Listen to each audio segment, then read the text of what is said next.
So here we're asked to take the derivative of x to the 2/3 minus 2x to the 1/2 plus 5x to the negative 1/5. So a lot of fraction exponents, a lot of room for error. Let's go through this step by step. Sum and difference rule says that I can separate this and take just each individual derivative. So I'm just going to take each individual derivative and then we're going to have a big statement at the end. So let's do x to the 2/3.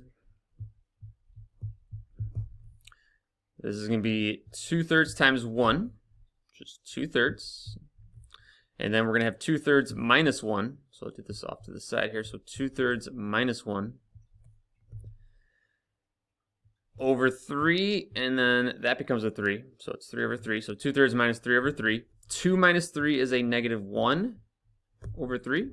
So 2/3 x to the negative 1/3. Good problem there. Good one. Good practice there. Okay, minus 2. And then we have x to the 1/2.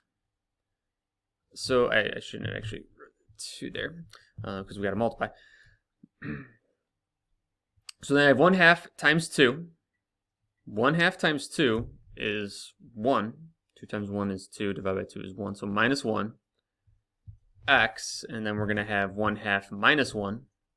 1/2 minus 1 is one of those scenarios that you'd see a lot. So it's probably one that you'd get memorized at some point. 1/2 minus 1 is going to be over 2. 2. 1 minus 2 is negative 1/2. So negative 1x to the negative 1/2.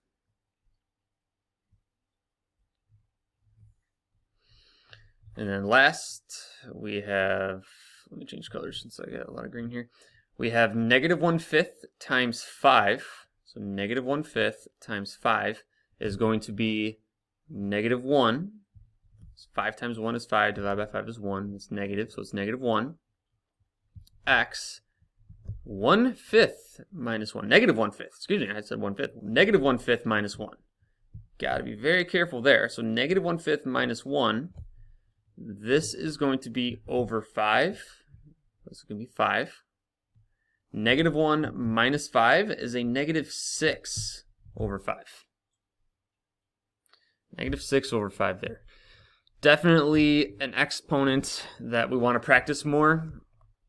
1/2, 1/3, very common scenarios, but then when you get that 1/4 and 1/5, like that's something you might think about a little bit, especially here with negative 1/5. Got to do negative 1/5 minus 1, so it's going to become negative 1 minus 5. Which is then negative 6. So x to the negative 6 over 5.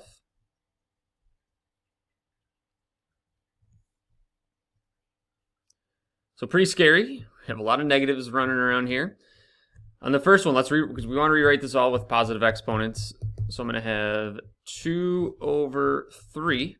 X to the negative 1/3. So x to the 1/3 is going to come down to the bottom. Here I have minus 1 over x to the positive 1/2. This is coming down to the bottom. And then again, minus 1 over this is coming down to the bottom. X to the 6 over 5. 6/5. 6 over 5. That's coming down to the bottom.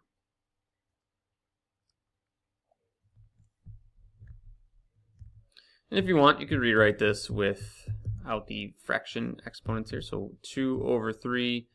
This would be cube root of x minus 1 over the square root of x minus 1 over the 5th root of x, and that's to the 6th. Either form is 100% correct. Yeah, good problem. Definitely one that you want to practice more. Get comfortable with these fraction exponents. Not going away anytime soon in calculus.